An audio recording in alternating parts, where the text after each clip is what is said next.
Alhamdulillah, alhamdulillahilladzi hadana bi abdihi al-mukhtar da'ana ilaihi bil idni wa qad nadana labbaika ya man dallana wa hadana salla alaika Allahu barikuka alladzi bika ya musyaffa'u khassana wa habana ma alika al-athhar ma'dini sirrika al-asma fahum subulun najati imana.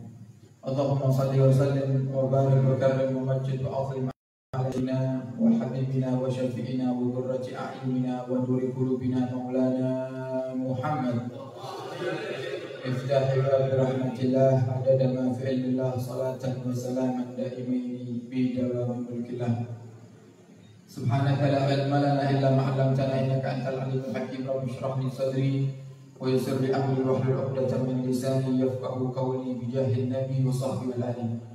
أما بعد, yang kami hormati para ulama, para asatidz, wabil khusus para orang tua kami hadirin yang dirahmati oleh Allah Subhanahu wa taala.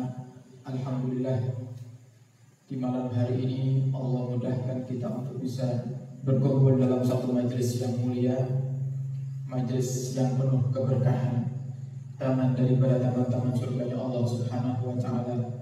Kita berharap sebagaimana Allah mudahkan kita di malam hari ini untuk duduk di taman surganya, semoga Allah kabulkan kita kelak dengan baginda Nabi Muhammad sallallahu alaihi wasallam. Amin ya rabbal alamin. Ma'asyiral hadirin hafizakumullah. Suatu kegembiraan lebih khususnya buat al-fakir mendengar kabar berdirinya Jalsatul Isnan Anwarus Shalihin di kota tercinta kita Tulung Agung.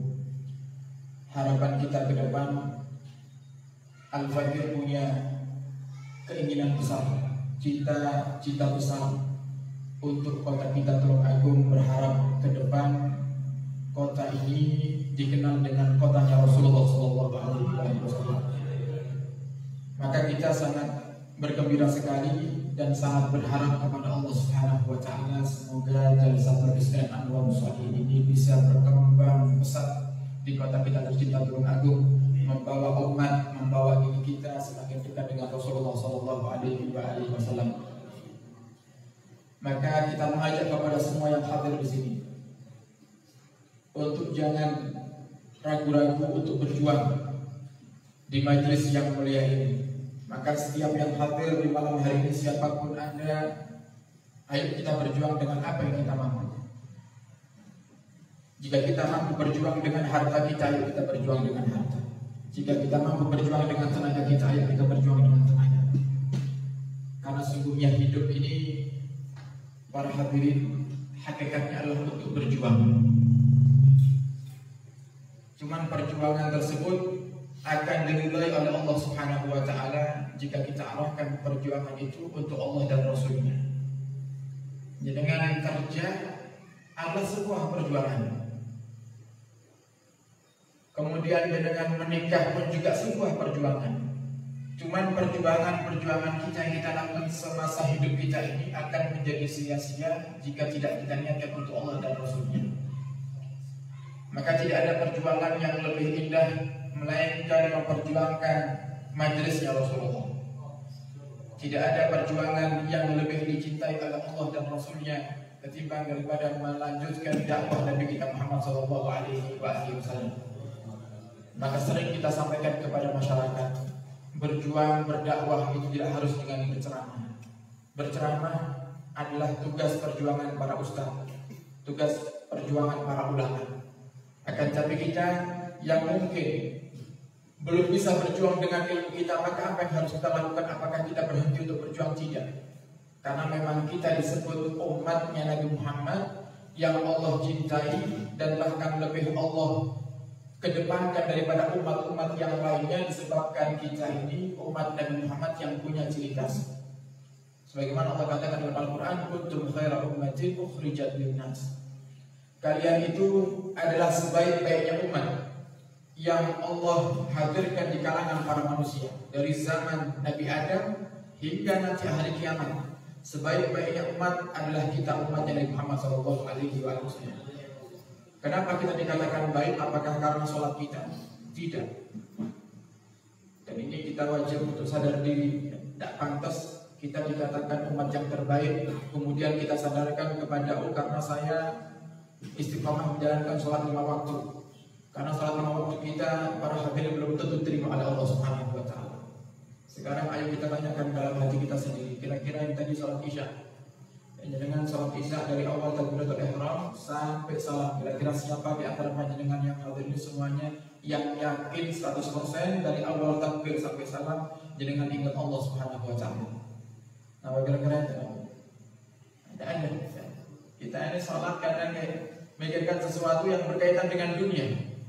Zahirnya kita menghadap kiblat, zahirnya kita sholat, tapi hati kita kemana-mana. Apakah sholat itu yang akan kita banggakan nanti? Apakah sholat itu yang kemudian kita katakan diri kita pantas dikatakan umat yang terbaik? Bukan. Kita dikatakan umat yang terbaik ini karena kita punya Nabi Muhammad SAW. Segala sesuatu yang berkaitan dengan Nabi Muhammad pasti akan menjadi yang terindah dan yang termulia.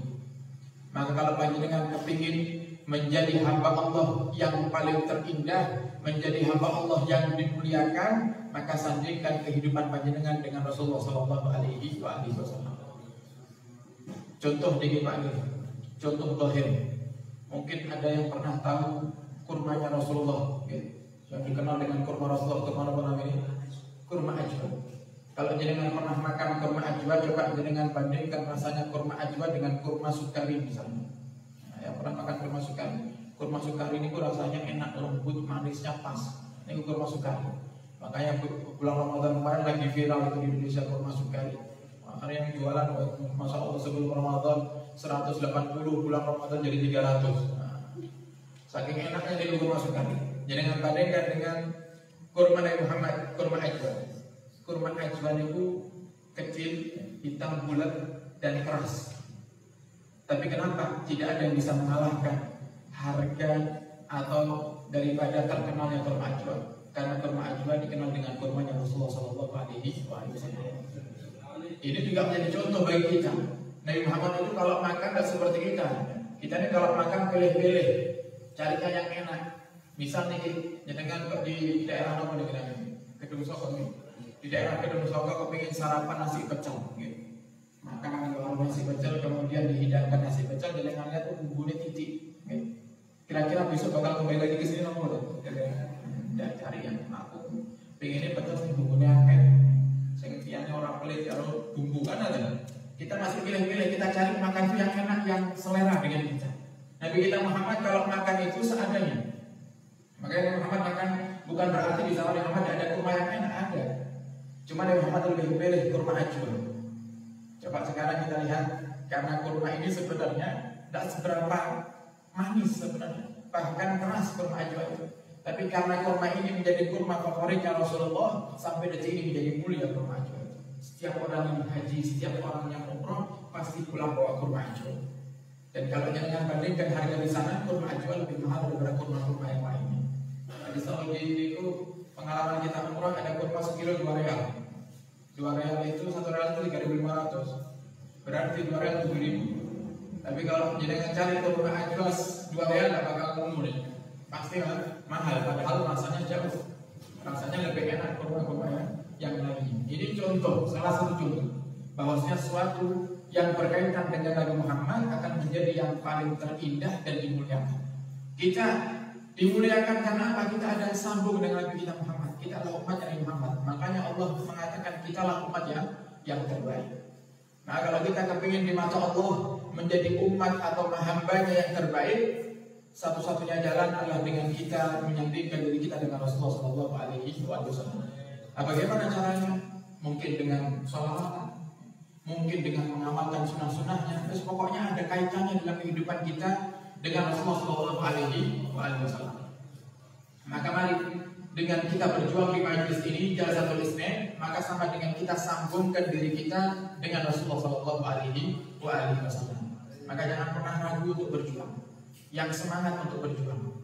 Karena coba ini masalah hitung-hitungan pahala dari bapak-bapak. Sholawat itu di antara fadilahnya hadis riwayat Sayyidina Ali bin Abi Thalib disebutkan dalam kitab Nuzhatul Majalis. Sayyidina Ali pernah meriwayatkan sebuah hadis langsung daripada Rasulullah SAW. Rasulullah bersabda, "Man hajja hajjatal Islam wa ghaza ba'daha ghazwatan kutibat ghazwatuhu bi 400 hajjah." Kata Nabi Muhammad, barang siapa yang menjalankan ibadah haji sekali, ibadah haji yang wajib, kemudian setelah haji dia langsung ikut berjihad perang, maka Allah tulis pahala jihadnya satu pahala perang yang dia ikuti setelah dia haji itu dengan 400 kali lipat pahala haji. Jadi kalau ada orang haji, Pak, haji sekali, setelah pulang haji ikut perang li'ilahi kalimatillah, untuk perjuangkan agama Islam, maka dia akan dapatkan pahala setiap satu kali perangnya 400 pahala haji. Akhirnya para sahabat yang tidak mampu berjihad karena lemah, sudah sepuh, atau yang perempuan-perempuan, inkasara qulubu qaumin, kata Sayyidina Ali.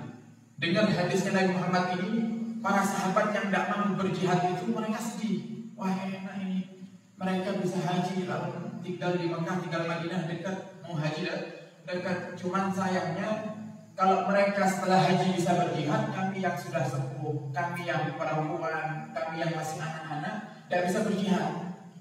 Akhirnya Allah Subhanahu wa taala turunkan wahyu kepada Nabi kita Muhammad sallallahu alaihi wasallam. Fa'auhallahu ilaih, kata Sayyidina Ali. Dan Allah katakan kepada Nabi Muhammad, "Ma shalla 'alaika ahadun illa kutibat salatuhu bi 400 ghazwah." Tidaklah seseorang, wahai Muhammad, kata Allah Subhanahu wa taala, bersalawat kepadamu sekali kecuali Allah catat, aku catat, kata Allah, satu salawatnya dengan pahala 400 kali perang.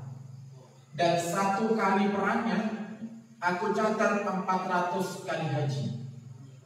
Coba lihat, satu salawat kita, salawat ini kita dapat pahala 400 kali berjihad. Lihat, kepingin jihad asli, Pak, pasti mikir awake dhewe iki. Misal ini Allah paling kula rezeki sing kathah ngoten nggih. Kula tuh pasti panjenengan tiket berangkat gratis nang Palestina menyelamatkan Masjidil Aqsa, kira-kira budal ngoten nggih. Mikir nggih. Masih kadang putra kula bebas ahli tahlil kan ngoten. Masane bojo kula bebas kan ngoten nggih. Nah, tidak ada kita yang berani berangkat. Tapi kita bisa dapatkan pahala itu dengan apa? Cuma bersolawat kepada Muhammad. Dan sekarang satu kali kita sendiri bersolawat kepada Nabi, kita dapatkan pahala jihad 400 kali. Kemudian masih Allah lipat gandakan menjadi setiap jihadnya, sekali jihadnya Allah lipat gandakan 400 kali haji. Berapa banyak sudah pahala yang kita dapatkan dengan bersolawat kepada Nabi kita Muhammad SAW. Tapi kita tetap harus cerdas. Umat Islam itu harus cerdas, harus memikirkan masa depan. Sekarang kalau jenengan mampu bersolawat sendiri dengan pahala yang begitu banyak, kenapa di hadapan panjenengan ini ada cara untuk jenengan dapatkan pahala lebih besar lagi daripada itu, kok tidak jenengan pakai? Kok tidak jenengan manfaatkan? Bagaimana caranya? Jadi aku berjuang di majelis-majelis sholawat semacam ini. Coba sekarang kalau jenengan hadir ke sini, jenengan sholawatan tadi, jenengan baca sholawat satu dilipat gandakan 400 kali orang oleh Allah Subhanahu wa taala. Coba kalau besok-besok Jalalatul Islam di Tulung Agung, ada jadwal lagi, disiapkan jadwal lagi, bahkan yang untuk umum, jenengan bawa misalnya satu orang misalnya. Dan berarti jenengan pulang bawa berapa? 800 pahala jihad dikalikan 400 kali pahala haji. Wes nikmat nih mungkin. Tinggal panen saja nanti di akhirat. Nah, cuman kadang kita ini tidak berpikir sampai jauh ke sana. Kadang kita cuma pikirkan diri kita sendiri. Ibarat kita ini mau masuk surga sendirian, tidak ada. Tidak ada para hadirin orang masuk surga sendiri. Allah sudah katakan dalam surat Az-Zumar. Az-Zumar itu artinya jamaah, berkelompok-kelompok. Wasiqal ladzina taqaw rabbahum ilal jannati zumar. Wasiqal, dan akan diarahkan oleh Allah, digiring. Alladzina taqaw rabbahum, yang bertakwa kepada Allah Subhanahu wa taala, kemana? Digiringnya ilal jannah, ke surga. Dalam keadaan apa? Zumar, berkelompok-kelompok. Makanya harapan kita berjuang di majelis ini, kalau seandainya kok mungkin nanti kita tidak diakui dalam kelompok yang satu, kita bisa diakui dalam kelompok yang lainnya. Contoh misalnya gitu. Nah, kalau tidak diakui sama kelompok Al-Bahjah, kelompok Asyifa misalnya. Nah, kita bisa nanti ngakui kalau bahasanya juga hadir majelis kalau ini. Karena cari cara. Nanti Bang Adi bingung lagi kan mana? Begitu tidak terima satu kelompok, terus apa sih bantu ngakui awak aku ini? Mau masuk ke sana, misalnya kerosor atau hadir nanti kan akan maksudnya kelompok-kelompok tidak ada sendirian. Makanya harapan kita dengan kita berjuang bersama ini, siapa tahu dalam satu kelompok mungkin kita nggak pantas masuk surga bersama mereka karena terlalu tinggi derajat mereka. Oh mungkin ada kelompok yang lainnya yang mau menerima kita. Maka ini kita menghimbau kepada semua para hadirin yang hadir di sini, karena khususnya ini yang hadir kebanyakan adalah pejuang-pejuang majelis Jasatul Islam. Ayo kita berjuang lillahi ta'ala. Dan apalagi yang kita perjuangkan lagi para hadirin majelis sholawat, majelisnya Rasulullah, majelis yang memang sanadnya sambung langsung ke Rasulullah Shallallahu Alaihi Wasallam. Segala sesuatu tadi kita katakan yang berkaitan dengan Rasulullah akan menjadi mulia dan akan dimudahkan oleh Allah Subhanahu Wa Taala. Tanpa kita jalan tulisan pasti akan bisa. Cuma kita kepingin ikut andil. Tanpa kita Islam pun akan jaya. Tanpa kita majelis-majelisnya Rasulullah ini yang dibangun oleh para ulama kita ini akan besar. Jadi pada hakikatnya Jalatul Islam tidak butuh dengan kita. Cuma kita butuh dengan Jalatul Islam. Kita butuh dengan majelisnya para ulama ini. Tujuannya untuk apa? Bukan karena Islam ini harus ditinggikan. Islam ini harus didorong supaya jadi mulia. Tidak. Al-Islam ya'lu walau Islam ini akan tinggi dengan sendirinya. Atau kalau dengan baca hadis-hadis bagaimana kehidupan manusia, kemudian nanti akhir zaman tanda-tandanya, kemudian sampai munculnya Imam Mahdi, turunnya Nabi Isa, dan akan datang masa di mana Islam menjadi jaya sedunia ini. Itu sudah digambarkan sama Allah, cuma tinggal kita menempatkan diri kita di mana. Oh ternyata diri kita termasuk orang yang tidak mau berjuang, hidup mikir dunia, atau mikir akhirat, eman-eman. Makanya kita letakkan diri kita menjadi pejuang-pejuang dakwahnya Nabi Muhammad Shallallahu Alaihi Wasallam dan berjuang untuk majelisnya Rasulullah ini. Para hadirin, pahalanya juga begitu luar biasa. Contoh nih, kalau seandainya dengan bawa satu orang yang memang dia ini tidak pernah sholat misalnya, tidak pernah sholat, cuma dengan mau nasihati, tidak tahu caranya, takut tersinggung, takut dia marah. Apalagi kalau yang nggak pernah sholat ini proses, jadi dipecat kan lagi. Nah, caranya gimana? Ajak ke majelis, ke majelis. Kenapa seperti itu? Walaupun mungkin sepulangnya dari majelis belum berubah, tapi yakin insya Allah suatu saat pasti akan berubah. Kenapa? Karena kita duduk di majelis ini semuanya kita dapat rahmatnya Allah Subhanahu Wa Taala. Rahmat itulah yang nanti akan membuka hati untuk mendapatkan hidayah daripada Allah. Sebagai contoh, dulu ada salah seorang duriyah Nabi yang bernama Hasan bin Saleh Al-Bahr. Mungkin tidak asing nama ini di kalangan para ahli majlis karena sering diceritakan bagaimana kesolehan Al-Imam Hasan bin Saleh Al-Bahr. Beliau itu punya majlis besar yang hadir banyak dan beliau sangat meneliti daripada majlis jamaah majlisnya yang duduk di depan. Jadi Hasan bin Saleh Al-Bahr itu sangat hafal dengan jamaah majlis yang duduk di depan. Sampai pernah suatu hari ada salah satu jamaah majelis beliau yang biasanya duduk di depan itu sudah hadir. Sampai beberapa waktu yang agak lama beliau penasaran, ini kemana jamaahku yang biasa duduk di depan ini? Si fulan ini kemana? Tidak pernah kelihatan. Akhirnya sampai beberapa bulan datang lagi itu. Orang yang biasa duduk di depan ini datang lagi di majelisnya Hasan bin Saleh Al-Bahr. Kemudian beliau pun tanya, ya wahai saudaraku, kemana selama ini? Kau tidak pernah kelihatan? Apakah kamu sakit? Tidak. Wahai guruku, tidak, aku tidak sakit. Cuman selama ini aku tuh merenung di rumah, bingung. Lu bingung kenapa? Aku ini didatangi oleh seorang rentenir, yang dia mengatakan kepadaku ketika dia bertamu ke rumahku, ya Ustaz, tolong bantu aku untuk bertobat kepada Allah Subhanahu Wa Taala. Kemudian aku pun bertanya kepadanya, bertobat dalam kemaksiatan apa ini? Karena takut kalau maksiat berkaitan dengan manusia, ya harus kau tunaikan dulu haknya, baru Allah akan ampuni. Akhirnya pun dia mengatakan kalau dia adalah rentenir. Nah, rentenir itu yang akan ngutangi 1 juta, mintanya balik 2 juta. Apa itu riba? orang yang biasa kerjanya berkaitan dengan riba, nego rentenir. Akhirnya saya katakan kepadanya, wahai guru, untuk mengembalikan semua uang orang yang dia rampas. Dan dia kebetulan juga punya datanya, dia catat siapa saja orang-orang yang berhutang kepadanya dan berapa uang yang mereka ambil, itu juga dia catat dan dia akhirnya mengiyakan dan dia kembalikan uangnya. Sampai begitu selesai semuanya dia lunasi itu uang-uang orang yang dia rampas, dia kembali lagi ke rumah. Kemudian dia katakan, Ustaz, sudah saya kembalikan semuanya. Sekarang apa yang harus saya lakukan? Maka aku katakan, wahai guru, untuk memperbanyak istighfar dan menjalankan kewajiban. Seperti sholat 5 waktu, kalau datang Ramadan dia puasa Ramadan, aku perintahkan dia untuk melakukan itu. Dan gak selang waktu lama saya dengar kabar rentenir ini, mantan rentenir ini meninggal. Akhirnya saya itu bingung. Ini mantan rentenir ini kira-kira taubatnya sudah diterima oleh Allah atau belum? Ini kira-kira dia sudah beristighfar atau belum? Sudah jalankan sholat atau belum? Akhirnya saya merenung. Kadang saya berpikir, jangan-jangan salah saya ini. Harusnya dia yang mau bertobat itu saya letakkan dia di rumahku, aku bimbing di sini harusnya. Tapi nyatanya aku suruh dia kembali ke rumahnya, aku suruh dia istighfar sendiri, tobat sendiri. Akhirnya aku merenung, berhari-hari di rumah sedih, hati ini kadang berpikir kira-kira mantan rentenir ini sudah diampuni atau belum oleh Allah, sedangkan dia sudah tiada. Sampai akhirnya, wahai guru, aku memutuskan sudahlah, coba aku akan datang lagi ke majelis ini dan aku ingin bertanya kepadamu tentang hal ini, wahai guru. Kira-kira tobatnya si rentenir itu sudah diterima atau belum oleh Allah Subhanahu wa taala? Apa kata Hasan bin Al-Bahar? Tobatnya sudah diterima.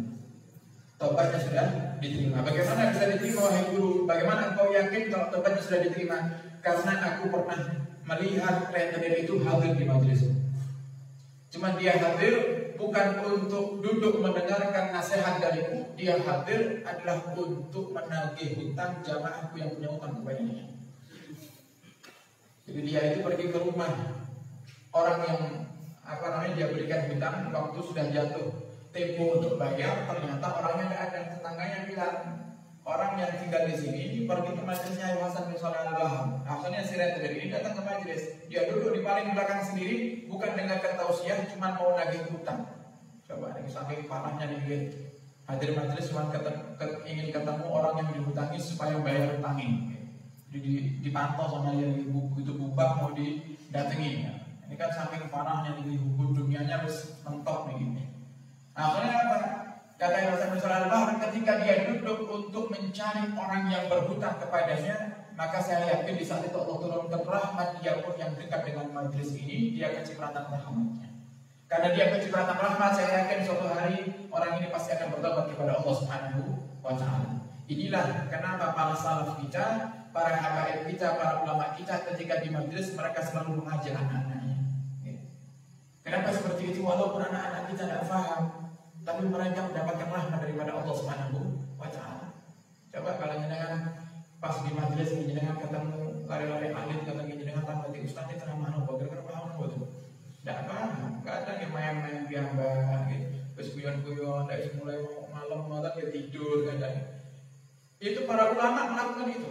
Bahkan yang memberikan nasihat, yang berdakwah para dai-dainya juga dibawa anak-anak. Kenapa seperti itu? Berharap kecipratan rahmat daripada Allah Subhanahu wa taala. Nah, maka kita berharap kepada panjenengan semuanya, ayo kita ajak yang banyak orang-orang di sekitar kita sampaikan bahwasanya majelis Jalsatul Islam ini sudah dibuka di Tulung Agung. Dan kita berharap semoga corona ini segera diangkat oleh Allah sehingga kita bisa bermajlisan bebas tanpa harus rumit ngurus ini ngurus itu, harus jaga jarak, tidak bisa salaman dengan guru-guru kita. Semoga cepat diangkat ini corona sama Allah Subhanahu wa taala. Amin ya rabbal alamin. Maka mari Bapak semua para hadirin, ayo kita berjuang di majelis ini. Kata para ulama, jika ada sesuatu yang lebih menyenangkan hati Nabi Muhammad melebihi daripada berjuang melanjutkan dakwah beliau. Nabi Muhammad kalau melihat panjenengan salawat, Nabi senang. Nabi lihat jenengan salat, Nabi senang. Nabi lihat jenengan mengamalkan sunnah, Nabi senang. Tapi Nabi lebih senang di saat jenengan bisa mengamalkan kewajiban, tapi juga berjuang di jalan Allah Subhanahu wa taala. Dan ini kewajiban para hadirin. Berjuang ini kewajiban. Makanya sangat salah sekali kalau jenengan punya pemahaman berjuang di jalan Allah itu hanya tugasnya para ulama. Salah. Kita wajib berjuang. Wajib hukumnya kalau tidak berjuang. Bahkan para sahabat mengatakan, disebutkan oleh Imam Ghazali dalam kitab yang Muqassimatul Qulub, kalian mau berjuang atau Allah akan porak-porandakan kalian. Sampai ancamannya seperti itu. Kalau kita tidak berjuang untuk Allah, tidak berjuang melanjutkan dakwah Nabi Muhammad, Allah akan porak-porandakan kita. Dan ini yang terjadi saat ini. Nabi Muhammad yang katakan, yang jenengan lihat saat ini semuanya imbasnya karena masyarakat tidak mau duduk dengan para ulama. Semuanya. Nabi sudah katakan, saya ati alaikum zamanun ala ummati yafiruna minal ulama wal fuqaha. Akan datang kepada kalian suatu masa, wahai umatku, yang kalian nanti menjauh dari para ulama dan fuqaha. Tidak mau duduk sama ulama ngaji, tidak mau. Apa kata Nabi Muhammad? Hatta yabtaliyahumullahu bisalasi baniyat, sampai Allah berikan kepada kalian 3 musibah. Nah, ini dengan nilai sendiri ya. Kira-kira musibah ini sudah terjadi apa belum? Kalau saya Al-Fajr sendiri mengatakan musibah ini semuanya sudah terjadi. Walaupun yang ketiga ini kita berharap semoga tidak terjadi kepada diri kita sendiri. Apa itu? Jadi kata Nabi Muhammad, kalau kita tidak mau duduk di majelisnya para ulama, 3 yang akan kita dapatkan. Yang pertama, yarfa'ullahul barakah min kasbihim. Allah akan mengangkat keberkahan daripada apa yang dia dapati di dunia ini.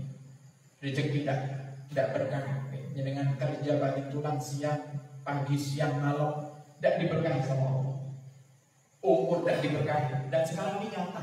Sekarang ini nyata. Coba, kadang-kadang ada mungkin yang terjadi ikut orang, gaji sebulan 2 juta, gajinya untuk kerja sebulan. Begitu tanggal 1 dapat gaji, seminggu sampai itu. Masih ada 3 minggu kosong dompetnya. Akhirnya sambat. Kenapa seperti tidak diberkahi? Padahal ada orang yang gajinya di bawah kita tapi cukup semua kebutuhannya.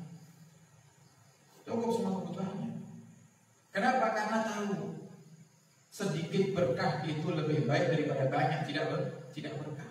Makanya kalau ada pemuda-pemuda beberapa waktu yang lalu datang ke saya, Bib, mohon arahan, Bib, saya mau kerja di Hong Kong. Gimana Bib menurut Bib? Saya tanya, di sini ada kerjaan apa? Ada. Gajinya tidak seberapa Bib gajinya. Terus keluarga ada, istri ada, belum Bib, saya belum nikah. Orang tua ada. Saya masih punya ibu, bapaknya, bapak tidak ada. Terus yang biaya ibu siapa? Saya. Ibu tinggal sama siapa? Tidak ada, cuma saya saja. Berdua di rumah. Ada saya katakan sudah tidak usah kamu. Kenapa? Belum tentu. Belum tentu jenengan ke Hong Kong bisa kaya. Karena ada jamaah itu yang cerita ke saya di Tulungagung ini. Nah, Tulungagung ini kan ada beberapa desa itu yang banyak TKI-TKW-nya. Nah, ini ada satu cerita di salah satu desa, dan saya sebutkan di desanya ini. Dengan pada cari tahu sendiri, zaman YouTube, zaman viral, diviralkan.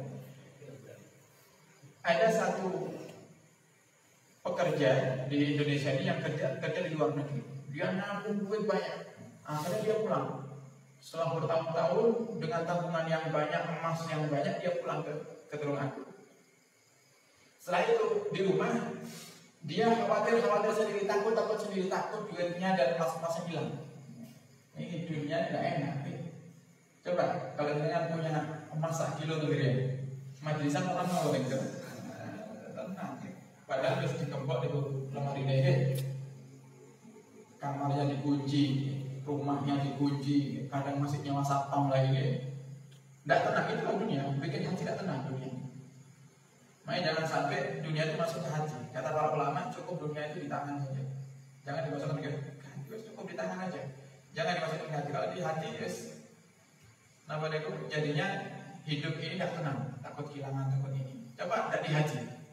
Kalau hilang makanya hilang. Bukan di sini kita berarti seperti itu kan enak.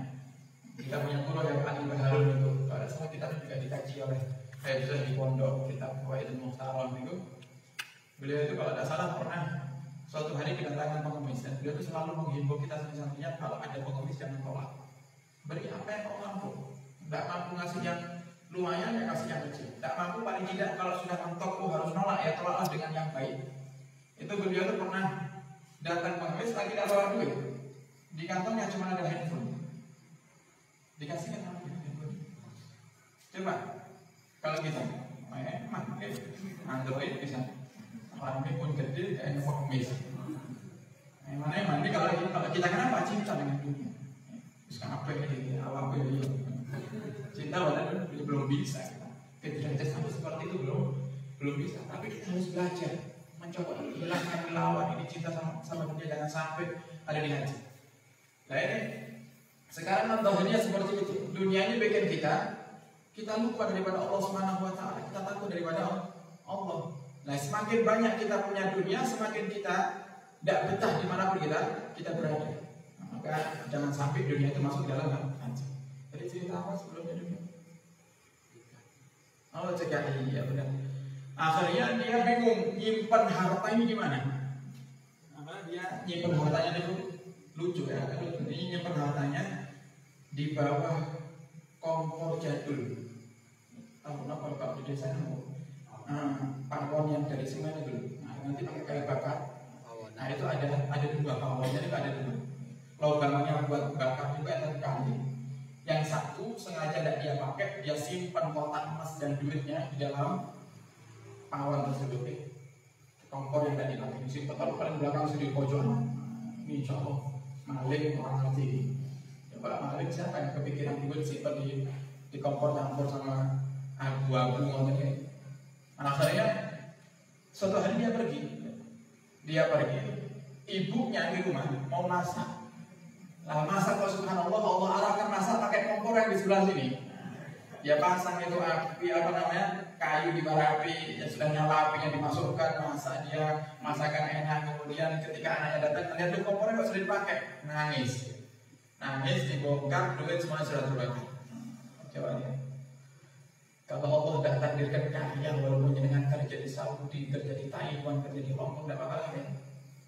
Tapi kalau takdirkan kaya, dengan sekejap orang menjadi kaya. Di Surabaya itu pada hadirin ada satu Habib, ekonomi rumah tangganya kurang. Dia bisa dikatakan Habib ini tidak punya harta, tapi semangatnya untuk ikhtiar itu luar biasa. Tiap hari selalu keluar usaha. Karena orang punya keluarga harus menafkahi, tetap usaha dia kalau ada kerjaan sementara dia kerjakan, tidak ada terus dia nyari. Sampai ini dia contoh kalau Allah takdirkan dia kaya. Sampai akhirnya suatu hari ketika dia berjalan mencari kerjaan, tiba-tiba ada mobil yang oleng akhirnya masuk ke sungai. Kecelakaan masuk ke sungai. Itu masyarakat sekitar pada marah. Kenapa? Ini mobil pasti yang nyopir mabuk. Akhirnya tidak ada yang menolong, dia mati. Katanya orang-orang sekitar salah itu dia mabuk, padahal kan belum tentu mabuk, udah kelihatan. Akhirnya si Habib ini dengan kebaikan hatinya dia rela masuk ke dalam sungai, dia selamatkan orang yang tenggelam di sungai ini yang sedang kecelakaan ini, diselamatkan, dibawa ke rumah sakit langsung sama Habib. Nah kebetulan ternyata orang kafir, bukan orang muslim, non muslim yang masuk ke sungai ini non muslim. Begitu sampai ke rumah sakit, dicari tahu keluarga datang, pulang si Habibnya. Dia sudah selesai tugasnya pulang. Begitu korban ini sadar, dia tanya keluarga, yang nolong saya siapa? Akhirnya kata keluarga ada orangnya kayak orang Arab katanya. Kata si keluarga orangnya kayak pokoknya saya mau tolong anak di kantor itu suruh cari itu orang, cari rumahnya di mana. Nanti kalau saya sudah sembuh saya akan datang ke rumahnya. Akhirnya ketika sembuh ketemu dengan rumahnya si Habib ini, dia datang, non muslim ini datang ke rumah Habib ini berterima kasih kepadanya. Pak, terima kasih banyak dengan sudah nolong saya. Ya lain kali mungkin haji. Waktu itu saya ngantuk. Ini kadang-kadang orang seudal gitu, orang tiang ngantuk dibilang mabuk. Terus bapak dalam mobil orang titik mabuk gitu saja. Padahal yang ngantuk. Nah ini akhirnya si non muslim tanya kepada Habib, Bapak ini kerjanya apa? Kok lewat di situ? Kerja di mana? Nah, saya waktu cuma lewat saja cari kerjaan. Saya belum dapat kerjaan. Akhirnya ternyata si non muslimnya adalah orang yang kaya raya. Dia adalah bos daripada satu merek elektronik yang terkenal. Kalau saya sebutkan namanya jenengan pasti tahu dan mungkin ada di rumah panjenengan di Kimer. Kemudian dia nawarkan, oh Pak gini aja, saya kebetulan di bulan ini lagi cuci gudang. Niatnya barang-barang gudang itu akan saya jual dengan harga yang sangat murah sekali untuk pasokan karena itu stok-stok lama. Nah sekarang sudah gini aja, itu barang-barang di gudang, barang-barangnya masih baru cuma stok lama. Sedangkan kita mau produksi stok-stok yang baru, model-model yang baru. Sudah barang itu di gudang semuanya buat Bapak. Coba bayangkan kipas angin, kulkas, semuanya buat Bapak. Saya lagi bilang ini sebagai tanda terima kasih saya. Katanya saya tidak pokoknya harus terima. Saya tidak mau tidak terima. Wajib diterima. Akhirnya diterima sama Bapak. Sekarang jadi orang yang kaya di Surabaya. Coba lihat kalau Allah takdirkan orang kaya dengan sekejap langsung berubah jadi kaya. Jadi kalau urusan dunia, jangan usaha itu cuma ikhtiar saja. Karena Allah juga tidak senang melihat kita malas, Allah tidak senang. Urusan sumpah terkadang mikirin pekerjaan wajar manusia. Bahkan jenengan yang sudah menikah ini, ketika jenengan kok jualan sepi jualannya jenengan sumpah diampuni dosanya sama Allah SWT. Jenengan enggak kita keluar dari muhtaram itu. Sumpahnya kita mencari nafkah, memikirkan nafkah keluarga itu juga sebab diampuni dosa Allah Subhanahu wa taala. Maka ada sumpah itu sama. Malah harusnya syukur alhamdulillah. Alhamdulillah untuk apa? Dosa saya sekarang sudah diampuni. Kenapa? Mikiri beras menteng, mikiri listrik murni, dan diampuni dosanya Allah Subhanahu wa taala. Kalau sambat tidak jadi diampuni sama Allah. Allah tidak suka dengan orang yang sambat-sambat itu adalah sifatnya wanita. Makanya Nabi Muhammad ketika bertemu dengan para sahabat-sahabat di kalangan wanita, Nabi Muhammad katakan, hati-hati wahai kaum wanita, sesungguhnya kalianlah nanti yang paling banyak menghuni neraka. Kata mereka kaum wanita di zaman Muhammad, kenapa kok kita ya Rasulullah? Karena kalian yang pertama adalah tuksir nasyikat, karena kalian suka sambat. Suka sambat. Makanya kalau ada laki-laki suka sambat, jangan-jangan itu perempuan, wanita. Kalau laki-laki ada laki-laki sambat, laki-laki harus kuat. Misalnya yang kangen gara-gara corona sambat, gara-gara ini sepi ke warung gula, sepi rezeki, kemudian jualan jenengan sepi ini bukan karena corona. Memang Allah menakdirkan di tahun 2020 banyak pekerjaan orang yang sepi, bukan karena coronanya cuma sebab saja, cuma sebab musababnya saja. Kalau aslinya memang Allah takdirkan seperti ini. Alladzi bi ghairi la yasihhi, alladzi kusibla hasilun ladika yang ada. Yang bukan untukmu tidak akan sampai kepadamu, tapi yang untukmu pasti akan sampai walaupun jauh darimu. Contoh ini air di depan ini air minum. Kalau Allah tidak takdirkan air ini masuk ke perut saya sampai kiamat tidak akan masuk. Sampai kiamat tidak akan masuk. Oh ternyata indahnya Allah ngatur rezeki. Ternyata air ini untuk orang yang di belakang yang ngatur software. Lupa dari kasih minum. Nanti habis majlis ternyata diminum oleh beliaunya misalnya. Lihat, padahal di hadapan saya, dekat dengan saya. Ini kaidah hidup itu seperti itu. Makanya saya katakan, ada orang juga curhat ke saya, kenapa sih saya ini kalau kerja sudah deal, sudah hitung-hitungan, sudah tak ukur, sudah bahkan sudah DP, ujung-ujungnya tidak jadi. Sering terjadi seperti itu. Sehingga saya itu kadang putus asa buat kerjaan. Jangan putus asa karena jangan beriman dengan pekerjaan. Coba jangan beriman dengan Allah Subhanahu wa taala. Maka ini metode hidup seperti ini masih dilakukan oleh orang-orang yang tinggal di Makkah dan Madinah. Dan itu belum saya dapati di Indonesia.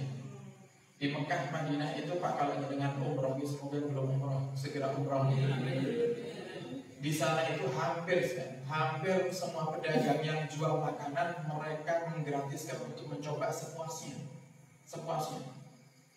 Jadi di sana kalau dengan dipanggil dan bahkan panggil kadang. Ya kalau panggil Indonesia itu biasanya ya haji. Karena terkenalnya panggil Indonesia ini Pak Haji. Jadi kalau panggil ya haji sana. Bagus, gratis. Dan dia bisa ngomong bahasa Indonesia. Jadi coba. Suruh coba, kita suruh coba. Jangan coba itu semua model kurma, jangan coba satu persatu, kemudian kok jangan pamit itu akan marah dia. Coba kalau yang di Indonesia, jangan pergi ke pasar Kemplak nih, pasar Buang ya. Jangan cicipi kabeh, kira-kira berapa? Kalau itu pamit atau tuku. Nah, dipentung dengan dia. Ini tidak ikhlas ya. Jadi kerjanya memang lillahi ta'ala. Apa yang dicicipi oleh orang-orang yang datang ke tokonya itu dia anggap sedekah. Makanya semakin dia berlakukan cara berjualan seperti itu, semakin Allah mudahkan. Bahkan terkadang Pak, lebih indahnya lagi, kalau toko yang dialami, kalau dia punya toko saudaranya di sebelah sepi, kemudian datang pembeli lagi yang baru ke tokonya, dikatakan belilah kurma di toko sebelah. Toko saya dari tadi sudah ramai, sebelah ini belum ada pembeli. Coba bayangkan. Jangan cari di Indonesia kira-kira ada nggak seperti itu? Malah toko sebelah sini saya kurang, lebih murah daripada dia saya. Kalau di pasar-pasar itu ada seperti itu. Ya. Jual-jual sama harganya, barang yang sama, kadang malah rebutan pembeli. Hukumnya adalah haram sebenarnya. Kalau jangan panggil pembelinya orang, dia sudah mau beli ke sana, kemudian jangan lagi mengirim di sini dong. Di sini lebih murah, kacang 5.000 lumayan. Haram hukumnya. Duit yang nanti jangan dapat daripada orang tersebut, karena orang itu beli di Panjenengan dan jadi beli di sana, jadinya rezeki yang haram. Nah ini dalam urusan dunia. Dan dengan kita berjuang di majelis sholawat seperti ini, Allah akan mudahkan rezeki kita. Kalau kita sendiri bersolawat, Nabi Muhammad yang mengatakan idza tufahamu bayufar laka buka akan diampuni dosamu dan akan dicukupi sumpahmu wahai Ubay bin Ka'ab. Bagaimana dengan kita kalau kita ajak orang banyak untuk bersolawat kepada Nabi Muhammad SAW? Kalau jenengan ngajak satu orang, ngajak 5 orang misalnya untuk bersolawat kepada Muhammad, hadir di majlis dalam satu desa ini, berarti jenengan akan semakin cepat mendapatkan solusi dari masalah panjenengan. Dan ini kaidah dalam kita berjuang, kita kumpulkan pahala juga seperti itu. Makanya kita mengajak ayo semuanya. Jangan sampai kita ini dari berkah sama Allah Subhanahu wa taala sebab jarang kita berjuang, jarang kita duduk di majelis para ulama. Nah sekarang yang terjadi, kenapa kita diberkahi? Karena kita jarang duduk di majelis para ulama. Oh saya istiqamah tapi kan yang lainnya enggak. Kalau kepingin kota ini diberkahi sama Allah Subhanahu wa taala, caranya ayo yang kompak duduk di majelis para ulama. Allah sudah katakan dalam Al-Quran, walau anna ahlal qura amanu wattaqau la fatahna alaihim barakatin minas samai wal ardh. Kalau seandainya satu penduduk desa atau kota mereka semuanya kompak beriman kepada Allah, bertakwa kepada Allah, Allah akan bukakan pintu keberkahan dari langit dan dari bumi. Makanya sering kita lihat ada orang-orang itu yang punya sawah, ukuran sawahnya sama, yang ditanam bibitnya jumlahnya pun juga sama, tapi ketika panen berbeda hasilnya. Kenapa seperti itu? Karena yang satu diberkahi sama Allah, yang satu belum diberkahi oleh Allah Subhanahu wa taala. Dalam urusan waktu, jelas waktu kita tidak berkah. Waktu kita sangat tidak berkah. Kalau orang dulu Pak Sayyidah Sultanah bisa bersalawat kepada Rasulullah sehari 20.000 kali. Sekarang saya tanya, jenengan dari pagi sampai detik ini bersalawat kepada Rasulullah berapa kali? 1000 kali ada? Kadang nggak ada 1000 kali. Sayyidah Sultanah sehari 20.000 kali. Sayyidah Rabi'ah Adawiyah sehari 4 kali hatam Al-Quran. Kita setahun sekali untung-untungan. Setahun sekali untungan. Bahkan ada di antara kita, keluarga kita, bahkan anak putra-putri kita yang sampai detik ini mereka mampu baca Al-Quran tapi tidak pernah hatam Al-Quran. Sayyidina Abdurrahman bin Muhammad As-Segaf, beliau melihat Sayyidah Rabi'ah, seorang perempuan bisa hatam 4 kali sehari. Beliau mengatakan saya laki-laki, harusnya saya lebih kuat daripada Rabi'ah. Beliau hatamkan Al-Quran sehari 8 kali, 4 kali waktu siang, 4 kali waktu malam. Kalau jenengan hitung-hitungan waktu, pasti bisa jenengan katakan kok kayak tidak masuk akal. Sekarang ada ustaz atau ada mungkin di antara kita yang mengundang ustaz-ustaz Fadul Quran untuk menghatamkan Al-Quran di rumah kita.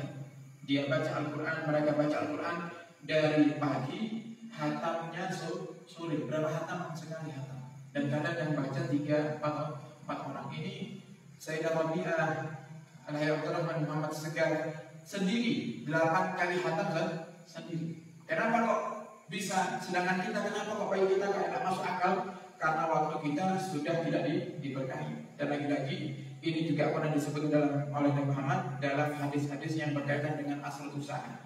Nanti akan datang masa di mana waktu di saat itu setahun serasa sebulan, kata Muhammad.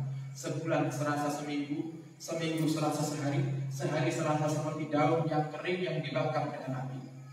Dalam hitungan detik ludes. Nah, ini waktunya. Kita kan terasa baru kemarin bulan Maulid itu sudah habis aja bulan Maulid.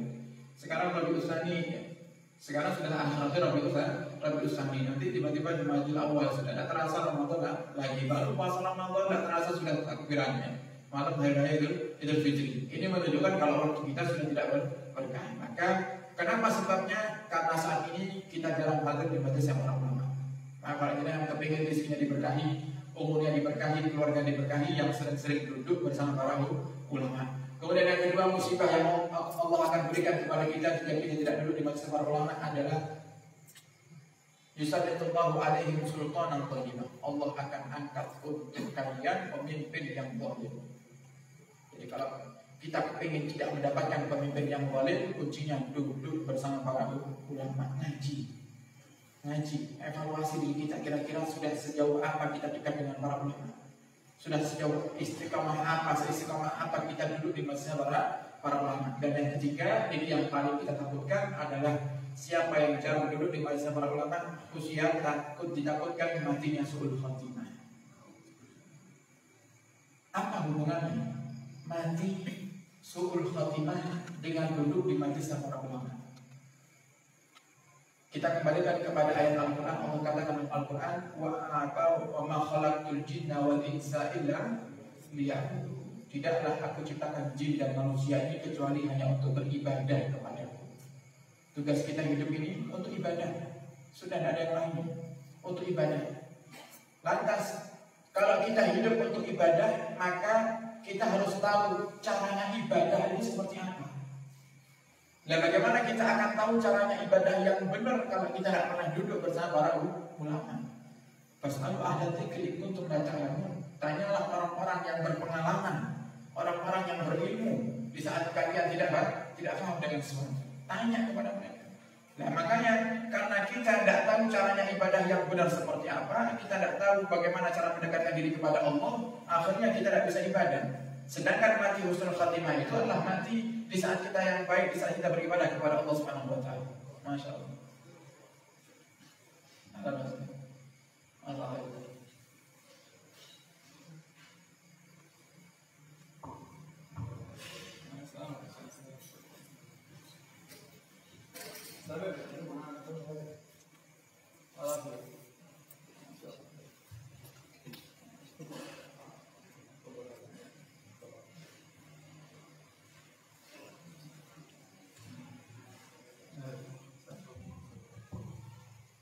Sedikit kita lanjutkan. Berarti kalau kita mau wafat dalam keadaan husnul khatimah, ya kita harus tahu caranya wafat dalam keadaan husnul khatimah. Tentunya caranya gimana? Ya berbanyak ibadah. Gimana ibadah kita akan diterima oleh Allah kalau kita tidak tahu hukumnya, tidak tahu syaratnya. Maka dengan itu kita perlu duduk di majelis para ulama, sehingga kita tahu bagaimana cara kita belajar agar kita bisa mengetahui caranya ibadah kepada Allah yang benar. Karena kebanyakan kita ini nyangka ibadahnya sudah sempurna, misalnya padahal di mata Allah belum sempurna. Bahkan kita pernah ketemu satu kali di masjid, kita sholat, ketemu sama seorang pemuda. Bahkan dia ini mondok 2 tahun. Tapi mungkin karena mondoknya tidak niat benar-benar, kita lihat dia ini wudhu, pas bareng wudhu dengan kita di samping, wudhunya tidak seperti yang diajarkan dalam mazhab Syafi'i. Dia wudhu itu basuh wajah, setelah basuh wajah dia basuh kepalanya, setelah kepala tangan kemudian kaki. Kemudian saya tanya, maaf mas, kenapa dalam madhab nopo? Nggak, madhab Syafi'i, madhab Syafi'i ngapunten kok cara wudhunya ngoten. Oh, kenapa wudhunya? Saya berwudhu ya seperti ini yang saya tahu. Wudhu itu wajah dulu, pokoknya bagian atas disini, kemudian tengah, kemudian bawah. Ini kok indah dari mana wudhunya? Padahal dia pernah mondok, tapi karena nggak niat mondoknya. Mondok terpaksa, mungkin mondok terpaksa karena dipaksa orang tua, akhirnya tidak belajar dengan sungguh-sungguh, di pondok cuma tidur aja, akhirnya seperti itu. Coba lihat, dia ibadah semacam itu, kira-kira ibadahnya sholatnya diterima apa tidak oleh Allah SWT? Syarat-syaratnya tidak terpenuhi, wudhunya juga belum sah. Makanya kita perlu duduk di majelisnya para ulama, tujuannya agar kita semakin sempurna beribadah dengan harapan nanti matinya husnul khatimah. Karena kita mengajak kepada semuanya, ayo yang gemar duduk di majelisnya para ulama, jangan sendirian, jangan ajak keluarga, jangan ajak anak-anak untuk duduk di majelis ini, jangan ajak semuanya orang-orang, semakin banyak yang jangan ajak semakin besar pahala yang panjenengan dapatkan. Coba kita bayangkan para hadirin, kalau jenengan ajak satu orang ke sini kemudian dia menjadi ahli sholat, ternyata lebih hebat sholatnya daripada kita, kira-kira gimana pahalanya? Kok ada jamaah yang hadir di sini yang jenengan ajak kemudian bertobat kepada Allah tiap malam sholat tahajud, sedangkan kita yang ngajak dia ke majelis tidak pernah sholat tahajud. Nanti di akhirat kita akan dapatkan pahala sholat tahajud. Kita akan bingung sendiri nanti di akhirat. Ya Allah, ini tahajud dari mana lah? Mulainya rata-rata kita tahajud ya Allah. Kita ada salah rapot ini ya Allah. Karena padahal tidak salah, memang itu rapot panjenengan, itu buku catatan amal panjenengan. Dari mana ini pahala tahajud? Karena jenengan pernah ngajak orang duduk di majelis Jalsatul Isnin, kemudian dengarkan tausiah fadilah tahajud, dia tahajud di rumah, jenengan tidak. Tapi jenengan dapat pahalanya. Maka mari kita gunakan kesempatan Allah berikan kepada kita umur ini untuk kita berjuang di jalan Allah, menyenangkan hati Nabi kita Muhammad sallallahu alaihi wasallam. Semoga kita berharap kita semuanya istiqomah bisa berjuang di majelis Jalsatul Isnin ini hingga akhir hayat kita, dan semoga kelak kita bisa masuk surga bersama-sama dengan Rasulullah sallallahu alaihi wasallam. Amin ya rabbal alamin. Agar amin wa lakum minkum. Wassalamualaikum warahmatullahi wabarakatuh.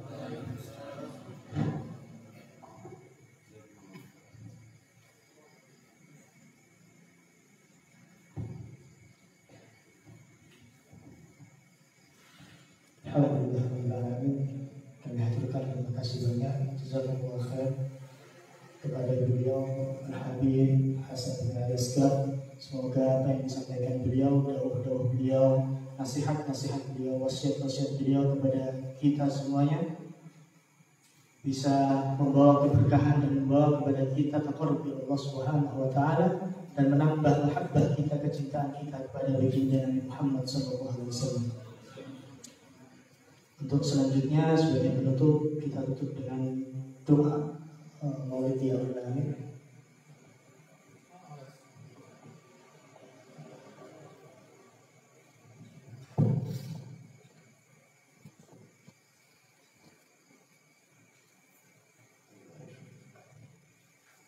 Bismillahirrahmanirrahim. Alhamdulillahirabbil alamin. Allahumma shalli wa sallim ala sayyidina Muhammadin fil awwalin. Allahumma shalli wa sallim ala sayyidina Muhammadin fil akhirin. Allahumma shalli wa sallim ala sayyidina Muhammadin fi kulli waqtin wa hin. Allahumma shalli wa sallim ala sayyidina Muhammadin fil mala'il a'la ila yawmiddin. Allahumma shalli wa sallim ala sayyidina Muhammadin wa ala alihi wa sahbihi ajma'in. ولقد أشرت للعهد من أوصافه تهيئ القلوب تهيج الأشجان يا الله، والله قد أثنى عليه فما يصاب القول منا أو يكون ثنانا، لكن حبا في السرائر قد دعا لمديح صفة ربنا وحدانا، وإذ امتزجنا بالمودة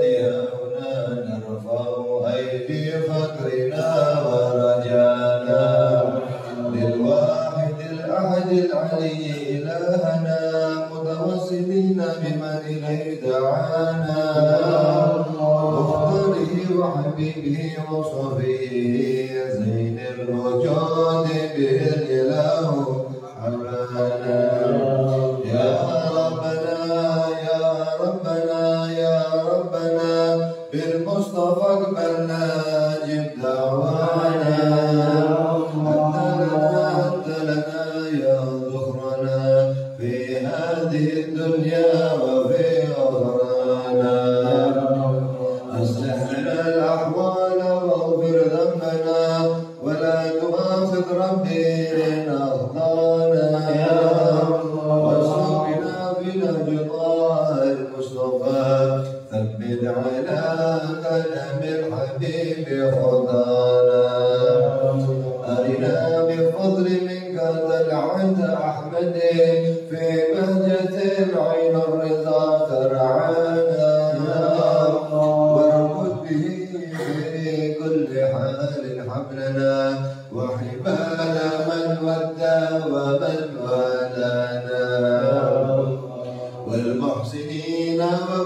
أجاب نداءنا وذوي الحقوق وطالبا أوصانا والحاضرين وساعيا في جمعنا نحن بين يديك أنت ترانا ولقد رجوناك فحقق سؤلنا واسمع بفضلك يا سميع دعانا وانصر بناصر نقطها في بقاع الأرض واجمع كل من عادانا وانظر إلينا وانظر إلينا وانظر إلينا وانظر إلينا واسقنا كسلنا واشفي وعاف عاجلا مرضانا واقض لنا الحاجات واحسن ختمنا عند الممات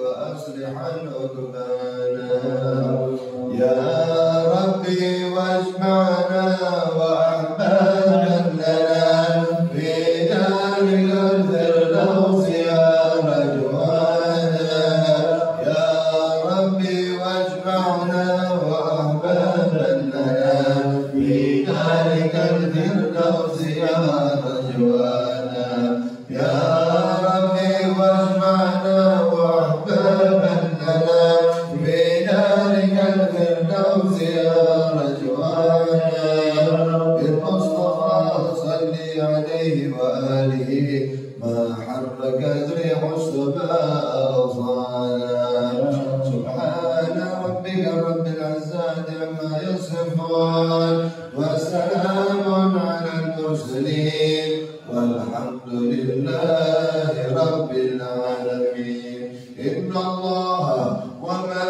وملائكته يصلون على النبي يا أيها الذين آمنوا صلوا عليه وسلموا تسليما الصلاة والسلام عليك يا سيد المرسلين الصلاة والسلام عليك يا خاتم النبيين الصلاة والسلام عليك يا من أرسلك الله رحمة للعالمين ورضي الله تعالى عن أصحاب رسول الله أجمعين آمين بني القبول وطلب الرسول وإلى حضرة الرسول محمد صلى الله عليه وسلم سر الفاتحة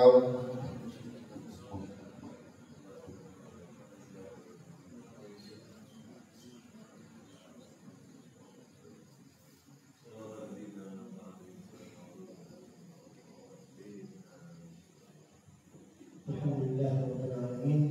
Usai sudah rutinan beberapa pengurus satu Ifnain Kabupaten Tulungagung. InsyaAllah membawa keberkahan bagi kita semua yang hadir di majlis ini.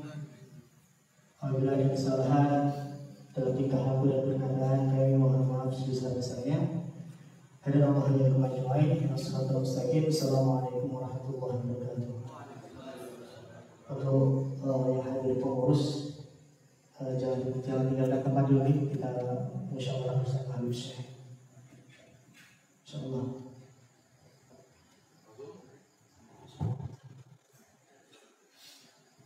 Bismillahirrahmanirrahim. Assalamualaikum warahmatullahi